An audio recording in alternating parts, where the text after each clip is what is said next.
속보 한국 세계를 지배할 것. 대만 갑작스러운 태도 변화와 항복? 늦은 후회. 충격적인 진실이 밝혀졌다.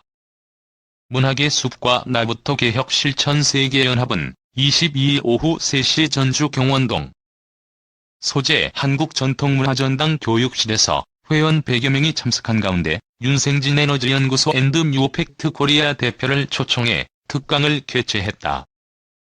윤생진 대표는 일본이나 미국 사람들은 만나면 먹고 사는 얘기를 하는데 한국 사람들은 모였다 하면 정치 얘기만 한다.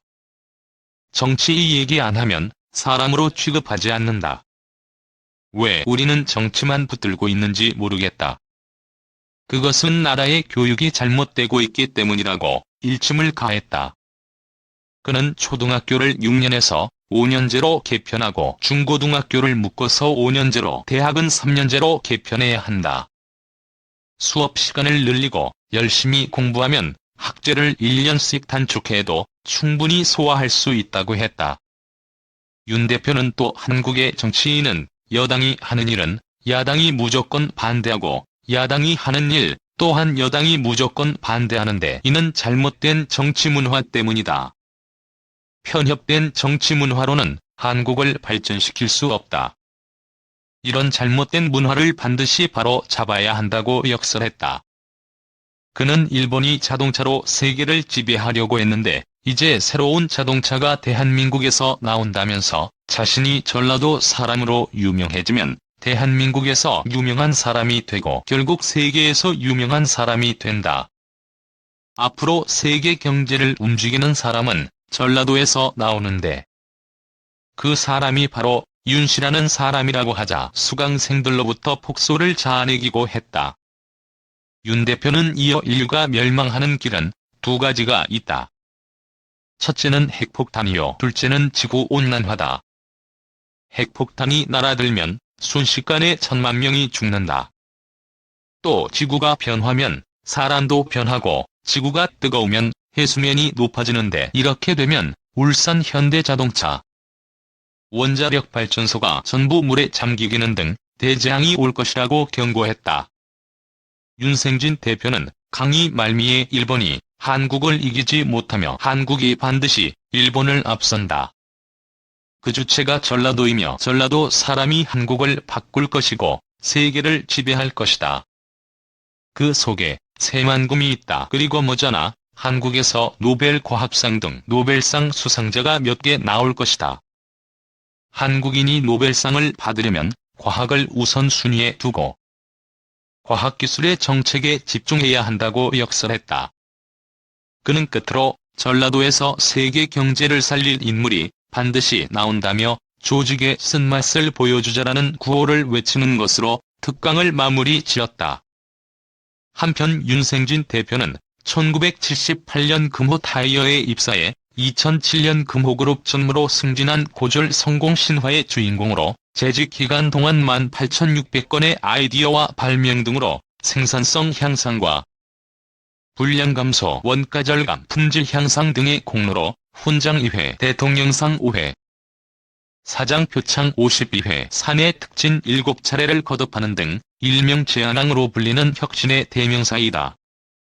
2000년 12월 20일 고 김대중 대통령께서 새로운 천년에 한국을 빛낼 인물로 노벨상 후보로 선정되었고 윤 대표가 배기가스 제로 서울을 만든다는 신재생에너지 기술 연구 보고서가 2위로 선정됐다. 당시 김대중 대통령께서 직접 청와대에 초청 오찬을 함께 했으며 윤 대표 발명 내용 등을 한글과 영어로 다큐멘터리로 제작해 전 세계로 반영되어 센세이션을 일으켰다. 이 한국, 중국, 대만 반도체 전쟁 최종 승자는? 중국은 돈 아무리 버부어도 향후를 몇 년은 한국, 대만 기술 못 따라갈 것. 11월 중국 중앙정부가 14차 5개년 계획과 2035년 거시 목표를 발표하며 반도체 자립을 강조했음. 아이러니하게도 올해는 중국의 반도체 자립이 얼마나 어려운지를 보여주는 사건들 미국의 화웨이 제재, 직광그룹 채무위기, 정부 보조금 게이트 등이 줄줄이 일어났음. 반도체 산업이 돈만 쏟아 붓는다고 되는 거 아니다. 황충런 파워칩 회장은 대만은 50년 전 인텔을 벤치마킹해 반도체 산업을 시작한 이후를 미국, 일본을 벤치마킹하며 성장해왔다며 반도체 산업의 독립적 발전은 절대 불가능하다고 말했음. 실력 없이는 아무리 돈 갖다 부어도 앞으로 몇 년은 한국, 대만 수준 못 따라간다고 직언. 중국 반도체 산업의 급성장은 정부 정책 효과가 큼. 5년간 국가 반도체 펀드 1기가 직간접적으로 투자한 자금만 1조 4,200억 위안. 중국 대륙 반도체 장비 투자 처음으로 대만, 한국 추월. 세마이가 지난 3일 발표한 자료에 따르면 올 3분기 반도체 제조 장비 출하 규모는 194억 달러로 전분기 비 16%, 전년 비 30% 성장했음. 지역별로는 중국이 1위, 대만이 2위, 10년 만에 중국이 대만과 한국을 처음으로 추월했음. 실로 주목할 만한 뉴스다.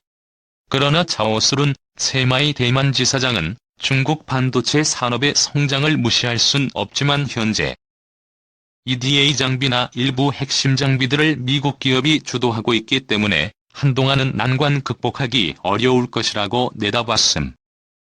대만은 세계 파운드리 시장 60%를 점유하며 1위 안착. 테스트, 패키지 분야도 1위. IC 설계는 미국과 막상막하 수준임.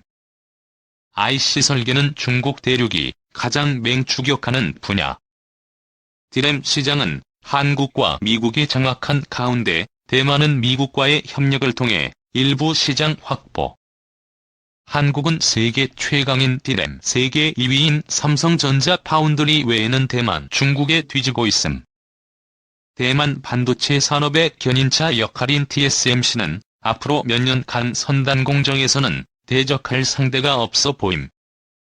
올해 화웨이 주문 날아가자마자 다른 주문이 밀려들었고 과거 벤치마킹 대상이었던 인텔 주문까지 받을 것으로 보임. TSMC 주가는 12월 8일 종가 524대 달러 사상 최대치를 기록. 시총이 13조대 달러로 불어났음. 이로써 시가총액 세계 9대 기업에 등극. 악재 겹친 중국 반도체 산업. 미국이 화웨이 SMIC의 수출 제재를 시작한 후 SMIC의 3대 주주인 지광그룹에 채무위기까지 발생하는 등 중국 반도체 산업은 악재가 잇따르고 있음.